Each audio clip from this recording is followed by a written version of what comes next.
The anime continues with Mahiro lounging on the couch, unimpressed by the Christmas season. She just wants it all to end. But then, Mihari drops a bomb. She's going on a date, and Mahiro is shocked. Cut to Mihari, standing near a Christmas tree in downtown. But guess what? She even gets Momiji in on the action, because Mahiro needs to know who's dating her sister. And oh boy, the plot thickens. Kaidi shows up as Mihari's date. Mahiro is sorta relieved, but Momiji, she thinks there might be some hidden, juicy Yuri relationship. They then find themselves in a clothing store, and all of a sudden, Momiji suggests they should shop for clothes too. Now, it's makeover time. Mahiro picks out this ultra-cute Lolita-style outfit for Momiji, and she's looking fabulous. Mahiro is even ready for round 2, pushing Momiji into the fitting room with another outfit. But their undercover mission is exposed when she hears, "Mahiro-chan, what brings you here?" Momiji then steps out of the dressing room with a gothic Lolita outfit. Just when you think they'll call it a night, Kaidi's like, "Why waste this vibe? Double date time." Off they go, snapping selfies and making the city streets their runway. Cut to Mahiro and Mihari back home. Mihari drops a scarf-wrapped bombshell by gifting Mahiro an ornate scarf. The catch? Momiji has an identical one. It's New Year's Eve, and they're staying up for the clock to strike midnight. Mahiro wants her New Year's money, but gets a pitiful 500 yen. Her reaction? Not impressed. Now it's New Year's Day, and Mahiro just wants to be lazy, but Mihari yells at her to get dressed. So later that morning, they are at the local Shinto shrine for New Year's Day ceremonies. Suddenly, Momiji and Kaide appear out of nowhere and wish Mahiro a Happy New Year. Momiji is cross-dressed in the traditional male attire. Mahiro is quite taken aback and hides behind Kaede. The 4 friends make their way to the shrine area where New Year's prayers are made. When they are finally finished, the 4 friends continue to walk the shrine grounds. And here comes some familiar voices. It is Asahi and Mio-chan. Happy New Year's are said all around. Now continue with Booth's games. Asahi scores an adorable animal plushie. Meanwhile, Mio-chan is channeling her inner artist with calligraphy. But then, Asahi gets hungry, and the group is invited to Katie's house for osachi, and Mahiro is all for it. The friends are treated to a feast, fit for royalty. And here comes the amazaki. Mihari decides to take a sip despite never having tried it before. After that, Mihari quickly transforms into a kissing machine. I mean, she's planting smooches on Mahiro, and then even on Kaide. Mahiro's about to flip her lid, shouting for everyone to retreat. But Mio-chan is entranced. I mean, her eyes are glued to the scene. Post-amazake madness. Mihari wakes up, but when she faces Kaide, she declares Mihari is banned from alcohol. Mio-chan, on the other hand, is still stuck in that electric moment. As the day concludes, Mahiro and Mihari get all reflective, heading back home. But Mahiro keeps her shrine prayer a secret. It's a frosty winter morning, and Mahiro is making her way to school, bundled up but still freezing. Then Kaide and Momiji catch up. While Momiji is also dressed for the weather, Kaide is all about that fashion.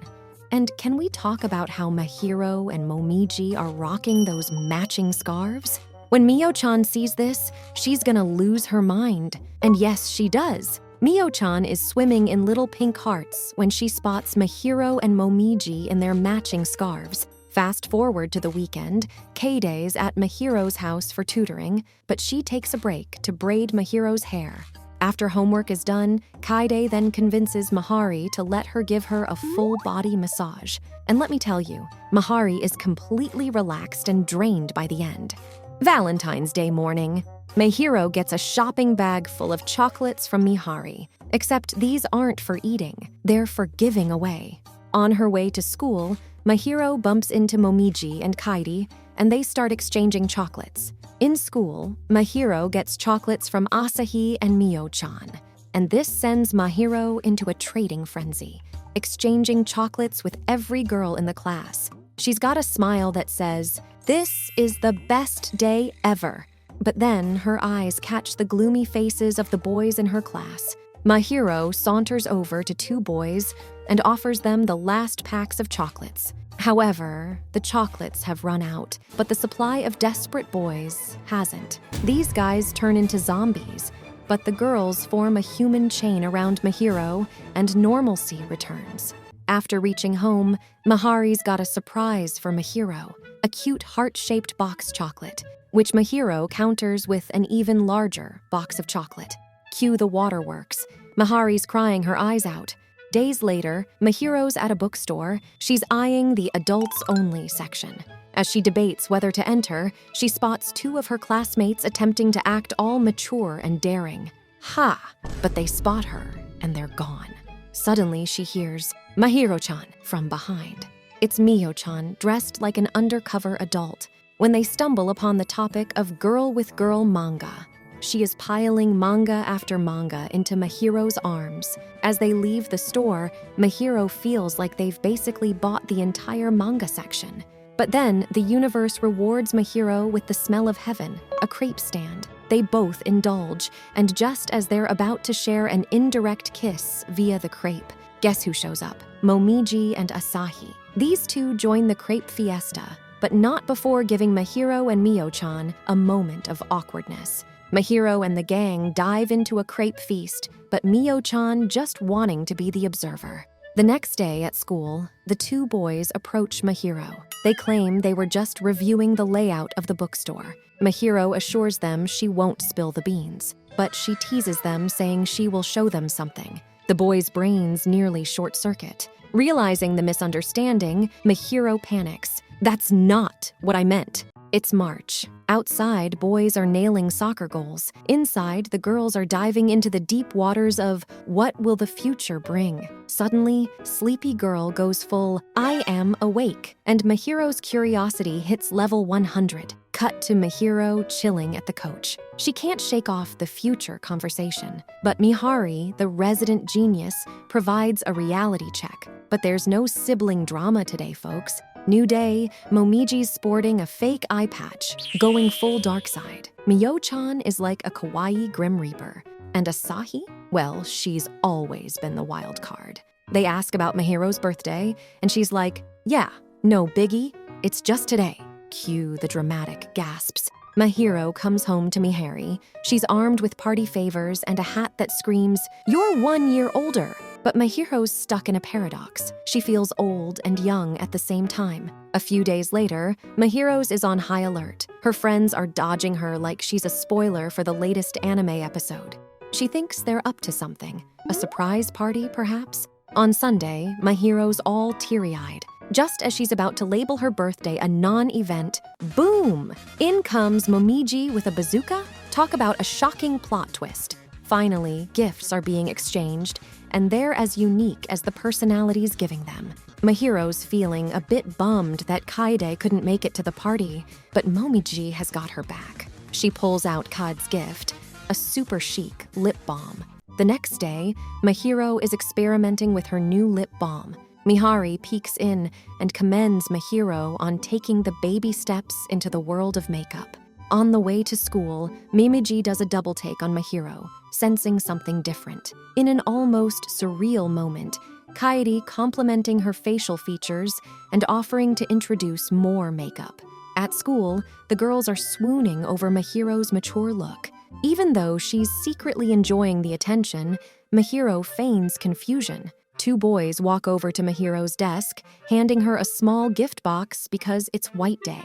Mahiro graciously accepts, but things turn awkward real quick. She seductively puts her finger to her lips, leaving the boys stunned and clueless. They awkwardly exit, promising something better next time. In a twist of events, Momiji reminds Mahiro she's on class duty. She rushes to get the class journal from Mari-sensei. The teacher notices her tinted lip balm and compliments her, but makeup is against school rules. Mari-sensei lets her off the hook, but she must go to the restroom and remove the lip balm immediately.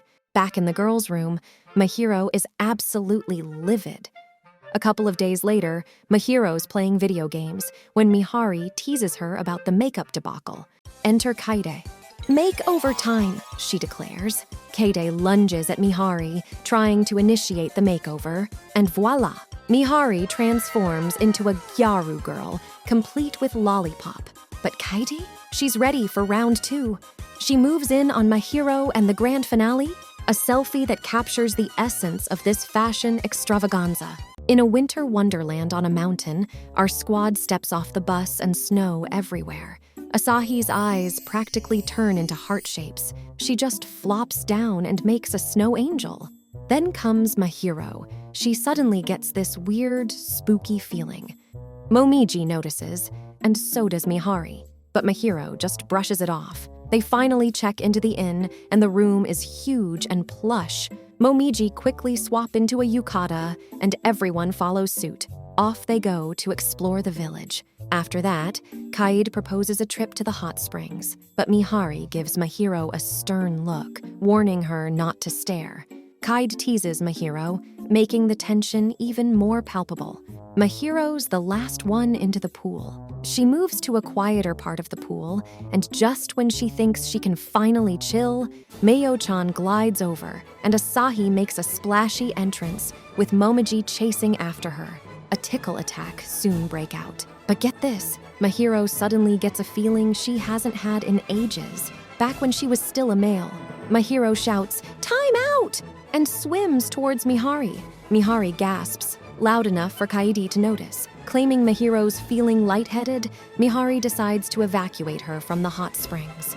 Back in the room where Mahiro and Mihari are in full-on crisis mode, the girl drug that's been keeping Mahiro as a female is starting to wear off. But Mihari then turns out to be the MVP.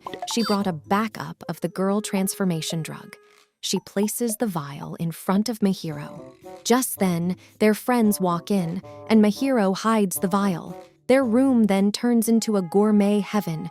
Everyone is eating like it's Thanksgiving. However, Mahiro just picks at her food, clearly not in the festive spirit. Kaede suggests a trip to the snowy garden, and although Mahiro hesitates, Momiji guides her out. A waterfall's flowing, selfies are happening, but Mahiro is still off in her own world. Then, splat! A snowball fight erupts. Asahi and Momiji go all in, and Mahiro finally snaps back to the moment. Mahiro then steps aside, contemplating life. Should she go back to being a male? Give up these friendships for some guy stuff and video games? Nah, she's genuinely happy now. She drinks the potion and made her choice. Finally, she got this newfound smile, like a weight lifted off her shoulders. Fast forward to the next morning, they visit the gift shop, shopping for keepsakes, and they thank the hostess for the incredible stay. Everyone's on the train home, and they're all asleep, except Mihari and Mahiro. Mahiro drops a soft confession. She doesn't want to be forced to be a girl. She just likes things the way they are. Mihari giggles and declares the rehabilitation project a success. The train rides over, and our sleepyheads wake up. What do they see? Mihari and Mahiro not just asleep, but holding hands. How adorable is that? Man, guys, this anime had me on the edge of my seat, and Mahiro seems to be coming to terms with her identity. You gotta respect the decision-making going on there.